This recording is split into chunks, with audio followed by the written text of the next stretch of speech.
ജോയ്സ് മേർ മിനിസ്ട്രീസിന്റെ സുഹൃത്തുക്കളും പാർട്ട്നേഴ്സുമാണ് ഈ പ്രോഗ്രാമിന്റെ ചിലവുകൾ വഹിക്കുന്നത്.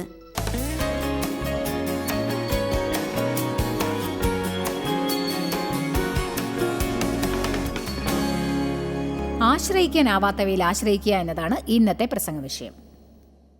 കാരണം വികാരങ്ങളെ ഒരിക്കലും ആശ്രയിക്കാൻ സാധിക്കില്ല. ആരെങ്കിലും ഇതിൻ്റെ ആമേൻ പറയാമോ? അതെ, നമ്മുടെ വികാരങ്ങളെ എന്തുമാത്രം നാം ആശ്രയിക്കുന്നു എന്നത് അത്ഭുതകരമാണ്. നിങ്ങൾക്കൊരിക്കലും ആശ്രയിക്കാനാവാത്ത ഒരു സുഹൃത്തുണ്ടെന്നിരിക്കട്ടെ. അവരെ ആശ്രയിക്കുന്നത് അവസാനം നിങ്ങളെ വേദനിപ്പിക്കും. എന്നിട്ട് കുറച്ച് കഴിയുമ്പോൾ നിങ്ങൾ പുറകോട്ട് മാറാൻ തുടങ്ങും. എന്നിട്ട് ചിന്തിക്കും, എനിക്ക് നിന്നിൽ ആശ്രയിക്കാനാവില്ല, അതുകൊണ്ട് ഞാനിനി അതിനെക്കുറിച്ച് ചിന്തിക്കില്ല. ഒരു ജീവിതകാലം ജീവിച്ചു കഴിഞ്ഞാലെങ്കിലും നമ്മുടെ വികാരങ്ങളെ ആശ്രയിക്കാനാവില്ലെന്നും അതിനേക്കാൾ ബുദ്ധിപരമായ ഒന്നിനെയാണ് നാം പിന്തുടരേണ്ടത്, നമ്മുടെ തോന്നലുകളേക്കാൾ കൂടുതൽ ആശ്രയിക്കാവുന്ന ഒന്നിനെയാണ് എന്ന് നമുക്ക് മനസ്സിലാവും. അതാണ് ദൈവത്തിൻ്റെ വചനം. ആമേൻ. നിങ്ങൾക്കറിയാമോ, നമ്മൾ വികാരജീവികളാണ്. നമുക്ക് ധാരാളം വ്യത്യാസപ്പെട്ട ഭാഗങ്ങളുണ്ട്. കണ്ണാടിയിൽ കാണുന്നതിനേക്കാൾ കൂടുതലായി നിങ്ങൾക്ക് മറ്റ് പല സംഗതികളുമുണ്ട്. ഏറ്റവും ആദ്യമായി നമ്മളൊരു ആത്മാവാണ്. നിങ്ങളുടെ ആത്മീക ഭാഗത്തെ കാണാൻ സാധിക്കില്ല, പക്ഷേ അതാണ് നമ്മൾ ഓരോരുത്തർക്കുമുള്ള ഏറ്റവും മികച്ച ഭാഗം. അതിനുശേഷം ഒരു ഹൃദയമുണ്ട്.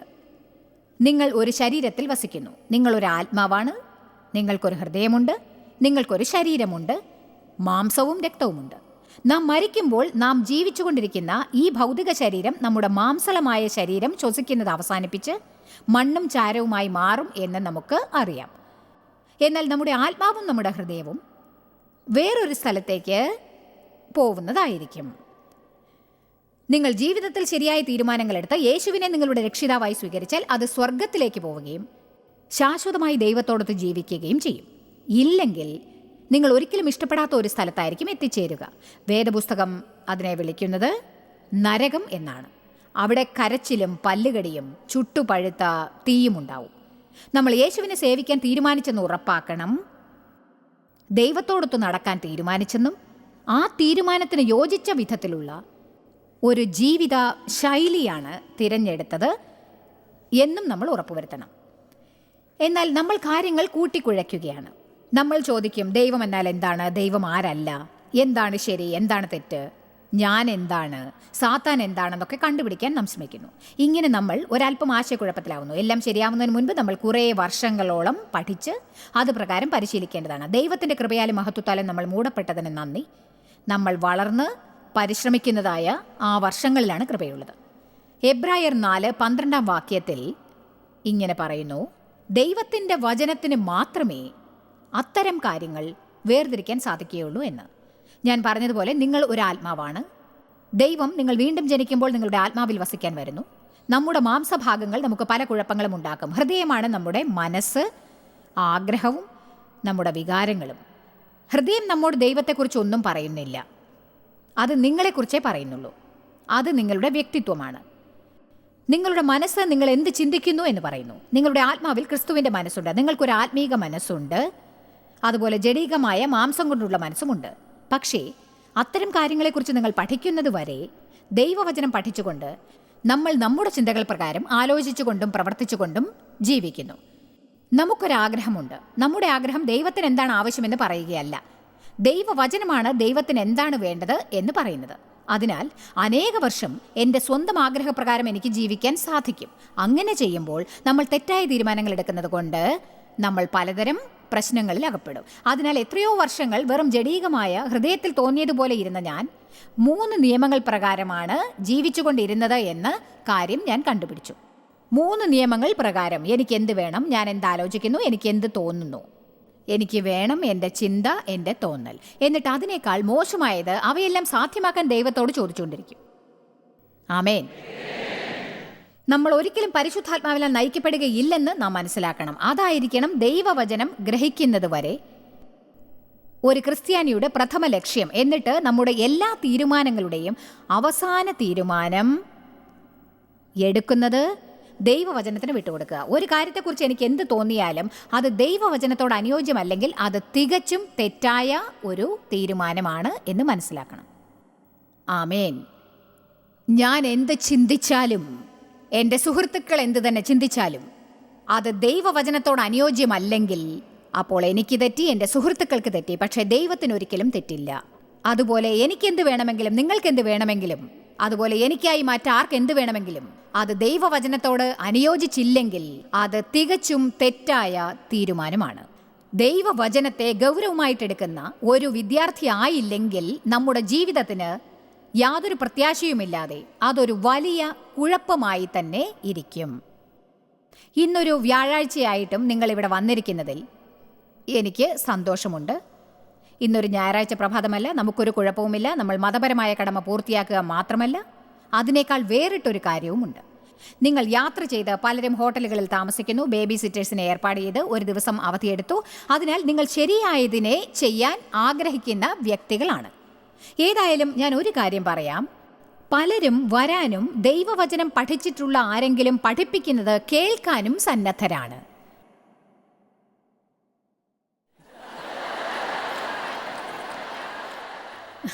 പക്ഷേ അവർ സ്വയമായി ദൈവവചനം പഠിക്കാൻ താല്പര്യം കാണിക്കുന്നില്ല എന്നതാണ് സത്യം.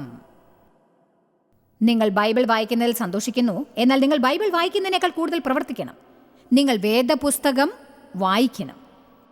ഈ ആഴ്ച നിങ്ങൾ ഈ സന്ദേശങ്ങൾ കേൾക്കാൻ പോകുന്നത് വളരെ മഹത്താണ്. എന്നാൽ തിങ്കളാഴ്ച രാവിലെ ആകുമ്പോഴേക്ക് നിങ്ങൾ കേട്ട പലതും മറന്നുപോയിട്ടുണ്ടാവും. അതുകൊണ്ട് നോട്ട് എഴുതുക എന്നത് വളരെ പ്രധാനമാണ്.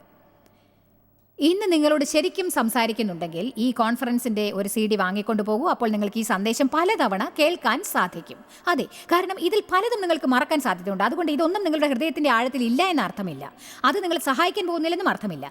സത്യം ഇതാണ്, ഈ ആഴ്ച മുഴുവനും ഞാൻ പറയുന്ന കാര്യങ്ങളിൽ 3 എണ്ണം മാത്രം ഓർത്താലും നിങ്ങൾ വന്നതിനുള്ള ഫലം ലഭിക്കും. കാരണം അവ നിങ്ങളുടെ ജീവിതത്തെ ബാധിച്ച് ഒരു വലിയ വ്യത്യാസമുണ്ടാക്കാൻ പര്യാപ്തമായ 3 പ്രധാനപ്പെട്ട കാര്യങ്ങളായിരിക്കും എന്ന് ഉറപ്പാണ്. മറ്റാരെങ്കിലും നിങ്ങൾക്ക് ദൈവവചനം സ്പൂൺ കൊണ്ട് കോരി തന്ന് നിങ്ങൾ ഭക്ഷിക്കേണ്ട കാര്യമില്ല എന്നാണ് ഞാൻ പറഞ്ഞു വരുന്നത്. അവയെല്ലാം നിങ്ങൾക്ക് ആവശ്യമുള്ളവ തന്നെയാണ്. അതിനായി നിങ്ങൾ സമയം ഒതുക്കി വയ്ക്കണം. ദൈവവചനത്തിനായി നമ്മൾ തീർച്ചയായും ഒരു നിക്ഷേപം ഉണ്ടാക്കണം. നമ്മൾ മറ്റ് പല കാര്യങ്ങളും വാങ്ങിക്കുന്നു, എന്നാൽ എന്തുകൊണ്ട് ദൈവവചനം പഠിപ്പിക്കുന്ന പുസ്തകങ്ങൾ വാങ്ങിക്കൂടാ? എന്തുകൊണ്ട് ആത്മാവിൽ നിങ്ങളെ കുത്തി ഇളക്കുന്ന നല്ല ചെറിയ സംഗീതങ്ങളടങ്ങിയ DVD-കളും CD-കളും വാങ്ങിക്കൂടാ? അതിനെക്കുറിച്ച് ആലോചിച്ച് നോക്കൂ. ആമേൻ. അതുകൊണ്ട് ദൈവം സംസാരിക്കുന്ന വചനം ജീവനുള്ളതും ശക്തി നിറഞ്ഞതുമാകുന്നു. 12-ാം വാക്യം. അത് ഇരുവായ്ത്തലയുള്ള ഏത് വാളിനേക്കാളും മൂർച്ചയേറിയതും പ്രാണനെയും ആത്മാവിനെയും സന്ധിമജ്ജകളെയും വേർപിടിവിക്കും വരെ തുളച്ചു ചെല്ലുന്നതുമാകുന്നു. മൂർച്ചയേറിയതാകുന്നു. വചനം കീറി മുറിക്കുമെന്നും പറയുന്നു. അതിനാൽ നിങ്ങളിൽ പലർക്കും ഈ വാരാന്ത്യത്തിൽ ശസ്ത്രക്രിയ നടക്കും. എൻ്റെ ജോലി ആരംഭിക്കുന്നതിന് മുൻപ് നിങ്ങൾക്ക് നൽകുന്ന അനസ്തീഷ്യയാണ് സംഗീതം എന്ന് ഞാൻ പലപ്പോഴും നിങ്ങളോട് പറയാറുണ്ട്. ഞാനൊരു കത്തിയും ചുറ്റികയും അരിവാളും വെട്ടിമുറിക്കാനുള്ള കത്രികയും കൊണ്ട് പ്രവർത്തിക്കും. എന്നിട്ട് നിങ്ങൾക്ക് നല്ലത് ചെയ്യാത്ത എല്ലാറ്റിനെയും വെട്ടിമുറിക്കും. പക്ഷേ നിങ്ങൾ ഇപ്പോഴും ചിലത് ഉപേക്ഷിക്കാൻ ആഗ്രഹിക്കുന്നില്ല. ആമേൻ.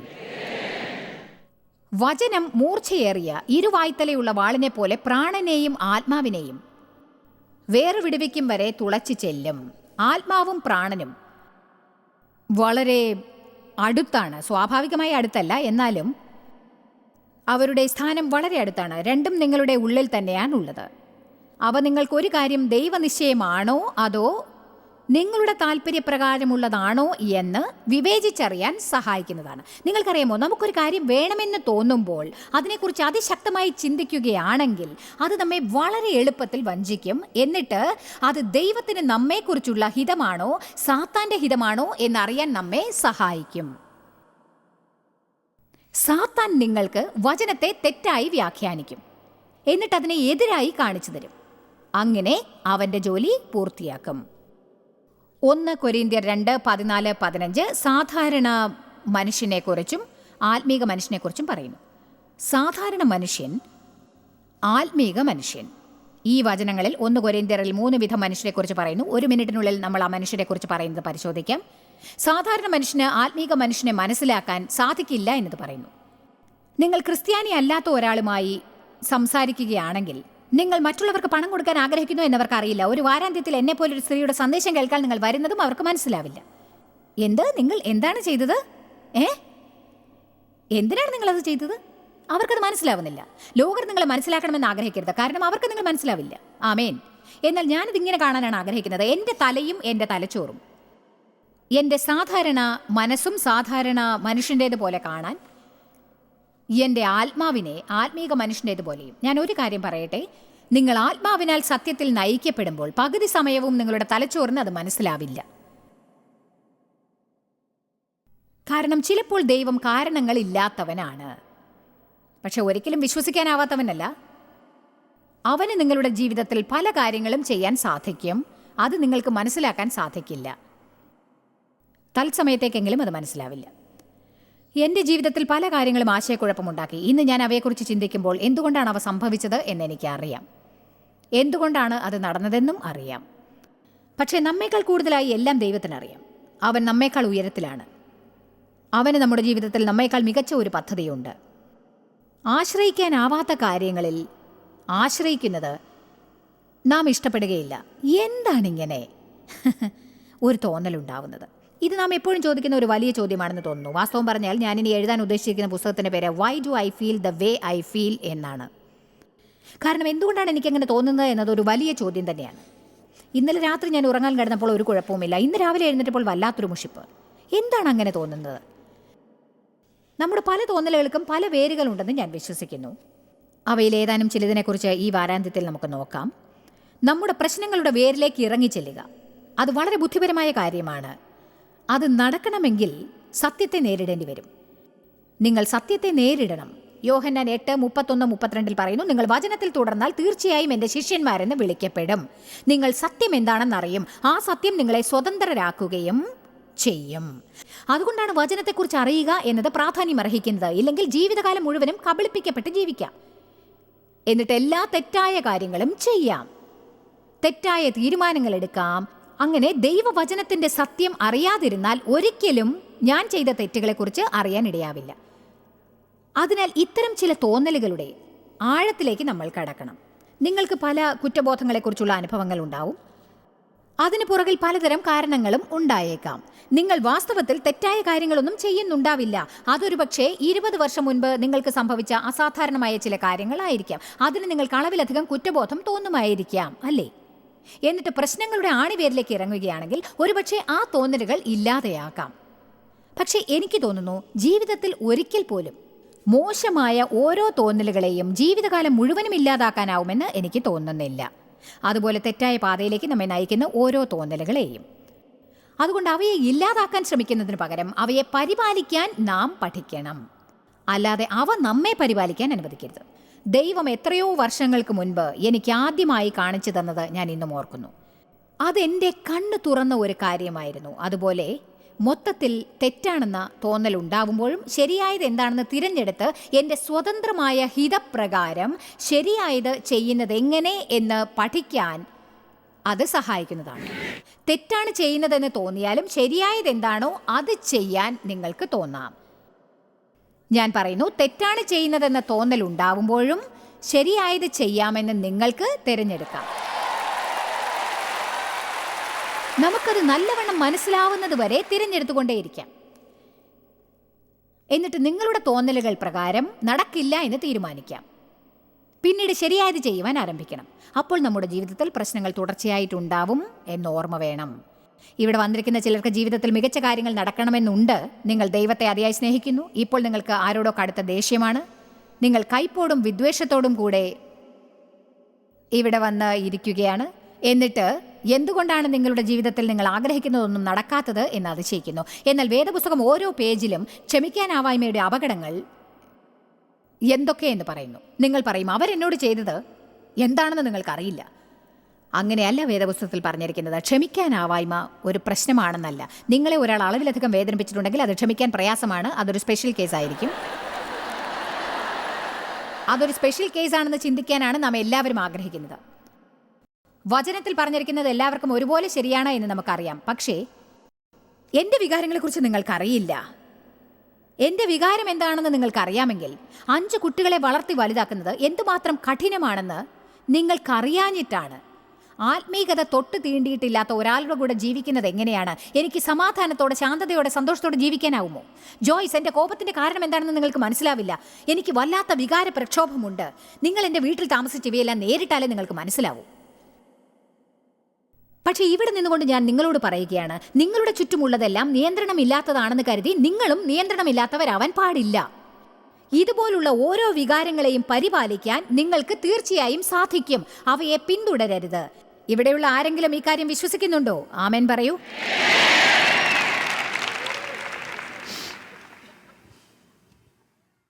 പ്രസംഗം വളരെ നന്നാവുന്നുണ്ടല്ലേ? അതുകൊണ്ട് നമ്മുടെ ചിന്തകൾ എന്തുകൊണ്ടാണ് അങ്ങനെയെന്ന് കണ്ടുപിടിക്കാൻ പരിശ്രമിക്കുന്നതിന് പകരം നമ്മളത് പഠിക്കേണ്ടവരാണ്. നമ്മളത് പഠിക്കും. ആദ്യമായി നമുക്കൊരു തീരുമാനമെടുക്കാൻ നോക്കാം. ഞാൻ ഇങ്ങനെ ചിന്തിക്കുന്നത് ഞാൻ എങ്ങനെ ജീവിക്കണം എന്നതിൻ്റെ അത്ര പ്രധാനപ്പെട്ടതല്ല. ഞാൻ എൻ്റെ കാര്യങ്ങളിൽ ശ്രദ്ധ പതിപ്പിച്ചുകൊണ്ട് ദൈവത്തെ പിന്തുടരണം. വികാരങ്ങളാണ് ക്രിസ്ത്യാനികളുടെ ഏറ്റവും വലിയ ശത്രു എന്നെനിക്ക് തോന്നുന്നു. മറ്റെന്തിനേക്കാളും വികാരങ്ങൾ നമ്മെ ദൈവഹിതത്തിൽ നിന്ന് പിന്തിരിപ്പിക്കുന്നു എന്ന് ഞാൻ കരുതുന്നു. നിങ്ങൾ പറയും, അപ്പോൾ സാത്താൻ്റെ കാര്യമോ? ഞാൻ കരുതി അവനാണ് നമ്മുടെ ശത്രു എന്ന്. അതെ, അവനാണ്. പക്ഷെ അവൻ നമ്മുടെ വികാരങ്ങളെ ഉപയോഗിക്കുന്നു എന്നറിയാമോ? അവൻ വികാരങ്ങളെ ഉപയോഗിക്കുന്നു. ചിലർ തങ്ങളുടെ വികാരങ്ങളെ ആരാധിക്കുന്നു. അവർ വികാരങ്ങൾക്ക് തലകുനിക്കുന്നു. അവർക്കൊരു കാര്യം തോന്നുമ്പോഴൊക്കെ ആ തോന്നലിനോട് അനുകരിക്കണം എന്ന് അവർ കരുതുന്നു. നമ്മുടെ വികാരങ്ങൾക്കും അപ്പുറം ജീവിക്കുന്നത് എങ്ങനെ എന്ന് പഠിക്കുന്നത് വരെ വിജയം നേടാനാവില്ല. നമുക്ക് തെറ്റാണെന്ന് തോന്നുമ്പോഴും നേരായത് ചെയ്യുകയാണെങ്കിൽ നമ്മൾ ആത്മീകമായി വളരുകയാണെന്ന് കരുതുക. എനിക്കൊരു കാര്യം ശരിയാണെന്ന് തോന്നി അത് ചെയ്യുമ്പോൾ എനിക്കുണ്ടായിരിക്കുന്ന വളർച്ചയെ ഞാൻ ആസ്വദിക്കുന്നു. ഞാൻ പറഞ്ഞത് കേട്ടോ? കഠിനമായ കാര്യങ്ങളെ മാറ്റിവെക്കരുത്. ക്ഷമിക്കുന്നത് മഹാകഠിനമാണ്. എന്നാൽ നിങ്ങൾ ക്ഷമിക്കുമ്പോൾ ആത്മീയതയിൽ നിങ്ങൾ വളരുകയാണ്. വീട്ടിൽ സമാധാനം നിലനിർത്താൻ ഞാൻ തന്നെ പരിശ്രമിക്കണമെന്ന് പറയുന്നത് കഠിനമാണ്. മറ്റാർക്കെങ്കിലും അത് ചെയ്തുകൂടെ? ദൈവം നിങ്ങളോട് പറഞ്ഞതുകൊണ്ട് നിങ്ങൾ അത് ചെയ്യൂ. മറ്റുള്ളവർ എന്ത് ചെയ്യുന്നു എന്നതിനെക്കുറിച്ച് വിഷമിക്കേണ്ട. കാരണം ദൈവം മുന്നിൽ നിങ്ങൾ നിൽക്കുമ്പോൾ മറ്റുള്ളവരെ കുറിച്ചല്ല, നിങ്ങളെക്കുറിച്ചാണ് ഉത്തരം പറയേണ്ടി വരിക.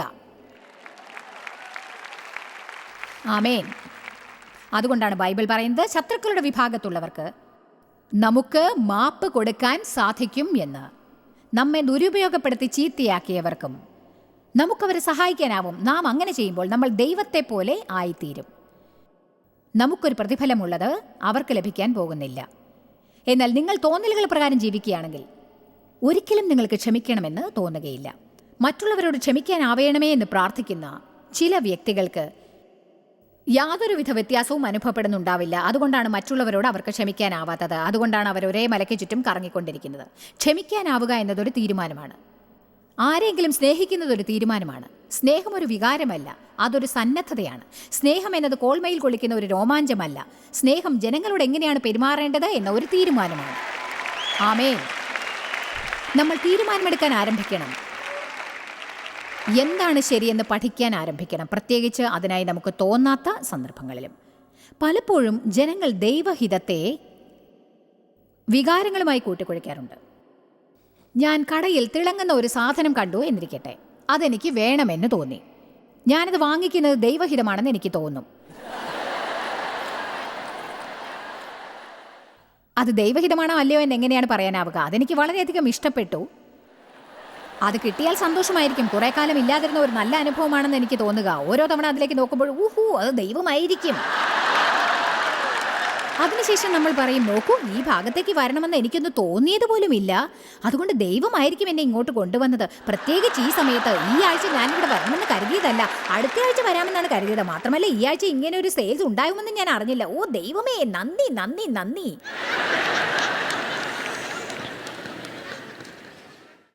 അതെല്ലാം ദൈവത്തിന്റെ ക്രിയ തന്നെ ആയെന്നിരിക്കാം.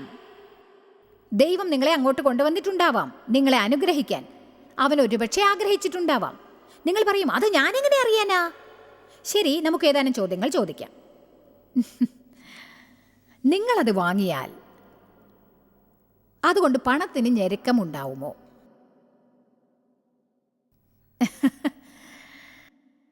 സീല, ഒരു നിമിഷം അതിനെക്കുറിച്ച് ചിന്തിച്ചു നോക്കൂ. അത് വാങ്ങിയാൽ നിങ്ങൾക്ക് പണത്തിന് ഞെരുക്കമുണ്ടായാൽ, നിങ്ങൾ അല്ലെങ്കിലേ കടത്തിലാണെങ്കിൽ, ദൈവം നിങ്ങളുടെ കടത്തിൽ നിന്ന് പുറത്തു വരാൻ പറഞ്ഞിട്ടുണ്ടെങ്കിൽ, നിങ്ങൾ പ്ലാസ്റ്റിക് വസ്തുക്കൾ കൊണ്ട് ജീവിക്കാമെന്ന് തീരുമാനിച്ചിട്ടുണ്ടെങ്കിൽ, ഞാനൊരു കാര്യം പറയട്ടെ, അത് ദൈവമായിരിക്കില്ല. കാരണം പണം അടയ്ക്കാൻ പറ്റാത്തതൊന്നും വാങ്ങിക്കുന്നത് ബുദ്ധി സാമർഥ്യമല്ല. ക്രെഡിറ്റ് കാർഡിൽ ജീവിക്കുന്നതും ബുദ്ധി സാമർഥ്യമല്ല. അങ്ങനെയുള്ള കാർഡുകൾ സൗകര്യപ്രദമാണ്, അതിലും അധികമില്ല. നിങ്ങളവയെ സൗകര്യാർത്ഥം ഉപയോഗിക്കുന്നു. മാസാവസാനം നിങ്ങൾ അതിൻ്റെ പണം അടയ്ക്കേണ്ടി വരും. എന്നെങ്കിലും ഒരിക്കൽ അഥവാ യഥാർത്ഥത്തിൽ വാങ്ങേണ്ട സ്ഥിതി വരികയാണെങ്കിൽ, പക്ഷേ ഇപ്പോൾ തന്നെ അത് വാങ്ങണം. അതിനായി പണം കയ്യിൽ കിട്ടുന്നത് വരെ കാത്തിരിക്കാനാവില്ലെന്ന് കരുതി ക്രെഡിറ്റ് കാർഡ് ഉപയോഗിച്ച് വാങ്ങിവെക്കരുത്. നന്ദി. ഞാൻ നന്നായി പ്രസംഗിക്കുന്നു. നല്ല പ്രസംഗം ജോയ്സ്, നന്ദി. ഇത്തരം കാര്യങ്ങൾ നിങ്ങളോട് പറഞ്ഞേ തീരൂ. യഥാർത്ഥ സത്യം എന്താണെന്ന് വെച്ചാൽ, ലോകം ഇന്ന് വളരെയധികം കുഴപ്പത്തിലാണ്. സഭയിലെ അംഗങ്ങളും ഇന്ന് വളരെ പ്രശ്നങ്ങൾ അനുഭവിക്കുന്നു. കാരണം അവർ സാമർഥ്യത്തോടെ ജീവിക്കുന്നില്ല. നമുക്ക് നല്ല ജ്ഞാനമുണ്ട്, നമുക്ക് സദൃശവാക്യങ്ങളുടെ പുസ്തകമുണ്ട്.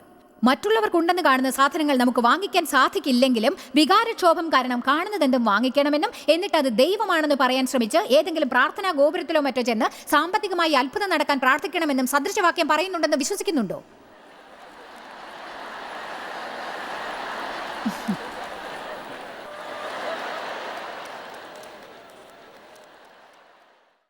ആമേൻ. നിങ്ങൾക്ക് സാമ്പത്തിക ഭദ്രത ഉണ്ടാവണമെന്നും സാമ്പത്തിക സമാധാനം ഉണ്ടാവണമെന്നും ഞാൻ ആഗ്രഹിക്കുന്നു. എന്നാൽ വാസ്തവം ഇതാണ്, നിങ്ങൾ വികാരക്ഷോഭത്തോടെ ജീവിച്ചാൽ, അതായത് കഴിഞ്ഞ 7 വർഷങ്ങൾ, എന്നിട്ട് നിങ്ങളിപ്പോൾ കടത്തിൽ മുഴുകിയിരിക്കുകയാണെങ്കിൽ, എവിടെയാണ് വെച്ചതെന്ന് പോലും ഓർമ്മയില്ലാത്ത ഒരു വസ്തുവിനായി ഇപ്പോഴും പണമടച്ചുകൊണ്ടിരിക്കുകയാണെങ്കിൽ, അത് വാങ്ങിക്കൊണ്ട് വന്നത് മുതൽ നിങ്ങൾക്ക് അതിനോടുള്ള ഇഷ്ടം കുറയാൻ തുടങ്ങും. നിങ്ങളത് ഉപയോഗിച്ചിട്ടുണ്ടാവില്ല, എങ്കിലും അതിന് പണം അടച്ചുകൊണ്ടിരിക്കും. ഇപ്പോൾ നിങ്ങൾക്കത് അസ്വസ്ഥതയ്ക്ക് ഇടയാക്കും. അത് നിങ്ങളെ നിരാശരാക്കും, നിരുന്മേഷരാക്കും. നിങ്ങൾ സാമ്പത്തിക അത്ഭുതത്തെക്കുറിച്ച് സംസാരിക്കും. എന്താണ് ദൈവം സമ്പത്ത് നൽകാത്തത്? നിങ്ങളൊരു പാഠം പഠിക്കണം എന്നതുകൊണ്ടാണത്. ആ പാഠം നിങ്ങൾ പഠിക്കണമെന്നുണ്ടെങ്കിൽ കുറച്ചു കാലത്തേക്ക് ചില കാര്യങ്ങൾ കുറയ്ക്കേണ്ടി വരും. അവ ഇല്ലാതെ ജീവിക്കേണ്ടി വരും. അതിനാദ്യത്തെ 7 വർഷങ്ങൾ നികത്താൻ മറ്റൊരു 7 വർഷമായാലും ദൈവം നിങ്ങൾക്കതിനുള്ള കൃപ നൽകും. അതിനുശേഷം ബാക്കി 7 വർഷം കടമില്ലാതെ നിങ്ങൾക്ക് ജീവിക്കാൻ സാധിക്കും. മറ്റ് സാധനങ്ങൾ പണം കൊടുത്ത് വാങ്ങാനും സാധിക്കും. അതെ, ദൈവത്തിന് സ്തോത്രം പറയും. പക്ഷേ നിങ്ങൾ എന്ത് ചെയ്താലും ഒരേ മലയ്ക്ക് ചുറ്റും വീണ്ടും വീണ്ടും ചുറ്റിക്കൊണ്ടിരിക്കുന്നത് മതിയാക്കണം. എന്നെ നേരിൽ കാണാൻ എങ്ങനെ ഉണ്ടാവും എന്നതിലും ഉപരി എന്തിനോ ആയിരിക്കും നിങ്ങൾ വന്നത്. ടിവിയിലെ ഉപദേഷ്ടാവ് നേരിൽ കാണാൻ എങ്ങനെ ഉണ്ടാവും എന്ന് കാണാനല്ല നിങ്ങൾ വന്നതെന്ന് ഞാൻ സത്യമായും വിശ്വസിക്കുന്നു. അഥവാ അങ്ങനെ ആണെങ്കിലും അതിപ്പോൾ അവസാനിച്ചിട്ടുണ്ടാവും. നിങ്ങൾ സംശയം നിവാരണം ചെയ്തു. നിങ്ങളുടെ ജീവിതത്തെ മാറ്റത്തക്ക ചില കാര്യങ്ങൾ ഇതിൽ നിന്ന് ഗ്രഹിച്ചിട്ടുണ്ടായിരിക്കും. വികാരങ്ങളില്ലാതെ ജീവിക്കുന്നത് കഠിനം തന്നെയാണ്. എന്നാൽ വികാരങ്ങളെ കൊണ്ട് ജീവിക്കുന്നത് അതിനേക്കാൾ കഠിനമാണ്. ആരോ എൻ്റെ വികാരങ്ങളെ വേദനിപ്പിച്ചതുകൊണ്ട് ഞാൻ ദേഷ്യപ്പെട്ടിരിക്കേണ്ട യാതൊരു ആവശ്യവുമില്ല. ചിലർ ചെയ്യുന്നത് എനിക്ക് ഇഷ്ടമല്ല എന്നത് കാരണം അവരോട് പുറത്തുപോയെന്ന് പറയാനും സാധിക്കില്ല. കൂടുതൽ കൊടുക്കുന്നവരിൽ നിന്ന് കൂടുതൽ ആവശ്യപ്പെടും. കൂടുതൽ കൊടുക്കുന്നവരിൽ നിന്ന് കൂടുതൽ ആവശ്യപ്പെടും. നിങ്ങളിൽ ചിലർ ദൈവത്തോട് ആവശ്യപ്പെടുന്ന ചില കാര്യങ്ങൾ നിങ്ങൾക്ക് കൈകാര്യം ചെയ്യാൻ പറ്റാത്ത കാര്യങ്ങളാണ്. കാരണം നിങ്ങൾ ഇപ്പോഴും വികാരങ്ങളെ കൂടുതലായി ആശ്രയിച്ച് ജീവിക്കുന്നു. നമ്മുടെ തീരുമാനങ്ങൾക്കായി നമ്മുടെ വികാരങ്ങളെ ആശ്രയിക്കാനാവില്ല. ശരിയായത് ചെയ്യാൻ തോന്നിയില്ലെങ്കിലും ശരിയായത് ചെയ്യാൻ നാം പഠിക്കേണ്ടതാണ്. ഇതൊരു വെല്ലുവിളിയായി തോന്നുമെന്നറിയാം, പക്ഷേ അത് നിങ്ങളെ യഥാർത്ഥ വിജയത്തിലേക്ക് കൊണ്ടുവരുന്നതാണ്. ജോയ്സ് മേയറുടെ ശുശ്രൂഷാ കേന്ദ്രത്തിൽ നിങ്ങൾ അറിഞ്ഞതിനേക്കാൾ നിങ്ങൾ ഞങ്ങൾക്ക് വളരെ പ്രിയപ്പെട്ടവരാണ്. ലോകം മുഴുവൻ ഈ ശുശ്രൂഷാ കേന്ദ്രത്തെ നടത്താൻ സഹായിച്ചതിൽ എല്ലാവർക്കും വളരെ നന്ദി. നമ്മൾ ഒരുമിച്ച് വിശക്കുന്നവർക്ക് ആഹാരം കൊടുക്കുന്നു, പാവപ്പെട്ടവർക്ക് വസ്ത്രങ്ങൾ കൊടുക്കുന്നു, എല്ലാ ദേശത്തേക്കും സന്ദേശങ്ങൾ അറിയിക്കുന്നു. ഞങ്ങൾ നിങ്ങളോട് അപേക്ഷിക്കുകയാണ്, ഞങ്ങളോട് ബന്ധപ്പെടുക. joycemeyer.org. നിങ്ങളുടെ പ്രാർത്ഥനകളും അപേക്ഷകളും പകർന്നുകൊള്ളാൻ, അതിനെപ്പറ്റി കൂടുതൽ അറിയുവാൻ, ജോയ്സിന്റെ പൊതുയോഗ വിവരപ്പട്ടിക ലോകം മുഴുവൻ ക്രിസ്തുവിന്റെ സ്നേഹം പകരാൻ ഞങ്ങളോട് പങ്കുചേരുക. ജോയ്സ് മേയർ മിനിസ്ട്രീസിന്റെ സുഹൃത്തുക്കളും പാർട്ട്നേഴ്സുമാണ് ഈ പ്രോഗ്രാമിന്റെ ചിലവുകൾ വഹിക്കുന്നത്.